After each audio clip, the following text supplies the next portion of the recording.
Okay, let's talk about the lymphatic system, this all-important system for immunity. And let's talk at it in terms of looking at some pictures, some PowerPoint of structures, and add a structure list. Okay, since this is a system and it is made up of organs, then we see some of the structures involved, and we see some repeating names like lymph nodes. It's just that we need to know, well, what is the body area that these lymph nodes are in. Are they in the groin? So the inguinal lymph nodes would be in the groin. Are they in the armpit area? So axillary lymph nodes would be in the axillary area. So in reality, we don't have a big structure list like we do for a lot of systems, but we have a lot going on in the structures that we're talking about. So looking at our structure list, notice it's a fairly short list. Here we have lymphatic capillaries, lymphatic vessels, cisterna chyli, thoracic duct, right lymphatic duct, lymph nodes, tonsils, and we have 3 types of tonsils, spleen, thymus gland, and then something that's often referred to as MALT, which is M-A-L-T, mucosa-affiliated lymphoid tissue. And then part of that MALT is something that we call Peyer's patches, also known as aggregate lymphoid nodules. So we're going to kind of run down through this list and look at them and talk a little bit about each of these structures. First structures we are going to look at is going to be the lymphatic vessels, and we're going to talk about the lymphatic vessels and the lymph nodes, and then we'll talk about the lymphatic capillaries and the thoracic duct and the right lymphatic duct. So again, looking at this picture and noticing that we have these lymphatic vessels, also known as lymphatics. So all these kind of green things, which they're really not green, but they're very, very similar to veins. So you don't confuse them with a vein, then they make them green instead of blue. Okay, but they're very structurally very similar to veins, and they transport. We know veins transport blood. We know arteries and veins transport blood. So lymphatics transport a fluid that's derived from blood, and we call that fluid lymph. So I've got these literally more lymphatics or lymphatic vessels. I have more of those than I actually have veins in my body, but most people aren't even aware that they have it. Now, dispersed and attached to the lymphatics all throughout the body, but especially aggregating in certain regions, we have lymph nodes.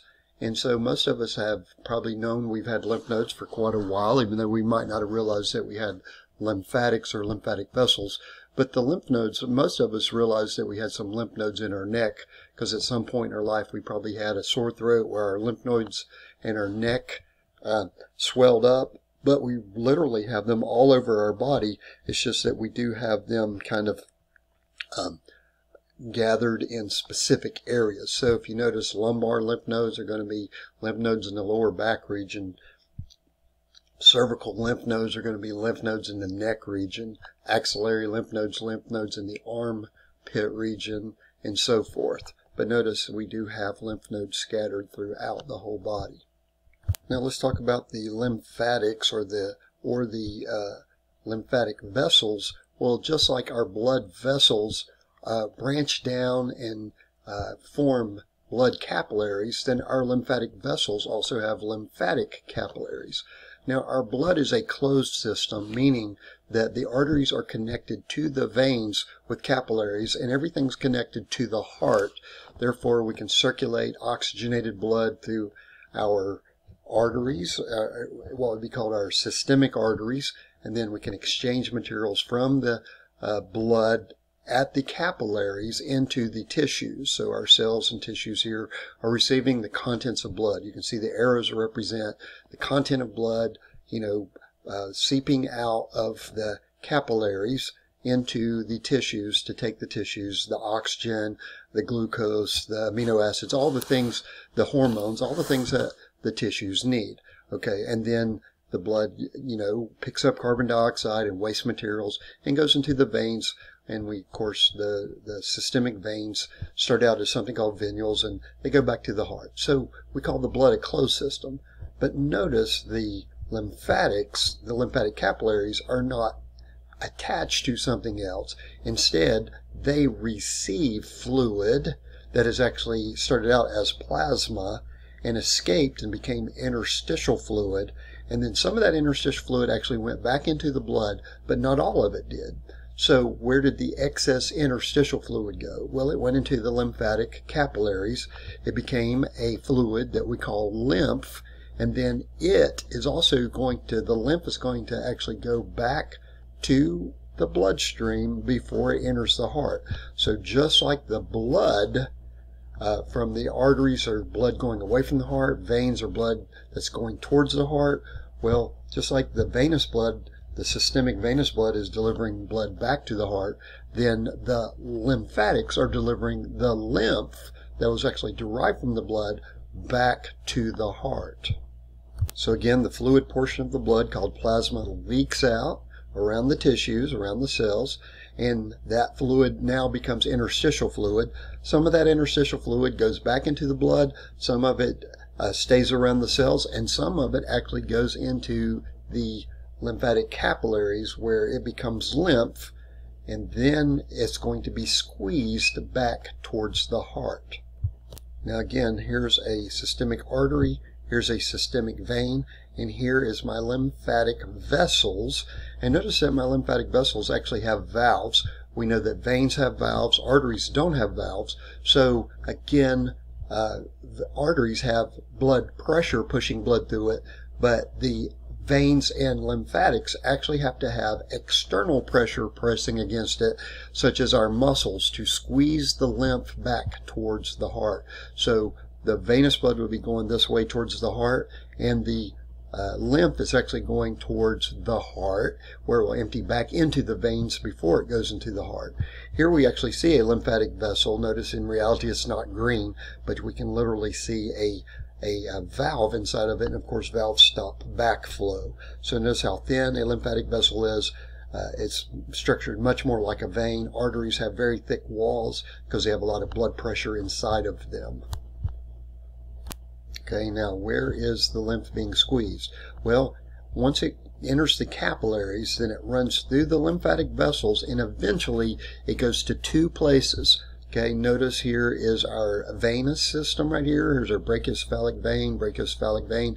This is actually a jugular vein. This is a jugular vein, and this is a subclavian vein. So right at the junction of the jugular and the subclavian, before it goes into the brachiocephalic vein, the lymph enters into what's called the thoracic duct, and the thoracic duct runs all the way up the thorax and empties into that junction, and then over here we got the right lymphatic duct. So I actually have two places that I'm emptying lymph back into the blood before the blood enters back into the heart, because the brachiocephalics send the blood back to the superior vena cava, and we know that attaches to the heart. So this fluid that derived from the blood, I put back into the blood before going back into the heart. Now, notice this picture right here. Notice how I've got this. It says drainage of the right lymphatic duct, drainage of the thoracic duct, because that's the right lymphatic duct, that's the thoracic duct. So what the picture's telling me is that all of the lymph below the diaphragm and on the left side of my body empties into the thoracic duct. All the lymph above the diaphragm but on the right side of my body empties into the right lymphatic duct. And that's often why we see something that looks like this. Whenever we see a representation of the lymphatic system, you'll usually see a model or a picture with one of the arms up and the other arm down. And what they're really trying to show you is that the body is not symmetrical as far as where the lymph empties. So remember, everything below the diaphragm and on the left side of the body empties into the thoracic duct, which here we see the thoracic duct right there. Remember, that's at that junction of the subclavian and the jugular vein. But everything above the diaphragm on the right side of the body empties the lymph back into the blood into the right lymphatic duct, and of course that's the right subclavian and the right jugular vein. So again, we've got these two places that we're emptying lymph back into the body, and so we need to understand the symmetry of that, and again, that's why the picture is represented like it is. Now, everything that's actually going into the lymphatic duct has to come to this cistern here, this enlarged area that has several lymphatics running into it, and it's at the base of the thoracic duct. And that's this area called the cisterna. You'll hear it pronounced different ways. Chyli, chyli. I like to call it cisterna chyli because it just helps me remember the name better to actually make it sound like a name. So again, you'll hear different pronunciations of that. But cisterna chyli is this enlarged area that is actually at the base of the thoracic duct. So everything below the diaphragm is basically emptying into the cisterna chyli as it becomes the thoracic duct and empties back into the bloodstream. Okay, so now hopefully we know what the lymphatic vessels are. We know the lymphatic capillaries are what initially brings the lymph into the lymphatic vessels. It's just the smaller portion of the lymphatic vessels. We know that the lymphatic vessels empty into two places, the thoracic duct and the right lymphatic duct. We know the thoracic duct has a enlarged area at the base of it called the cisterna chyli. Okay, and the other thing that we want to talk about right now is that as the lymphatic vessels are carrying lymph towards these areas, the lymph passes through these little nodules called lymph nodes. So again, we can see the lymph nodes scattered all throughout the body, and lymph is going to pass through the lymph nodes on its route back up to be emptied back into the blood. Now, so what's the purpose of the lymph nodes?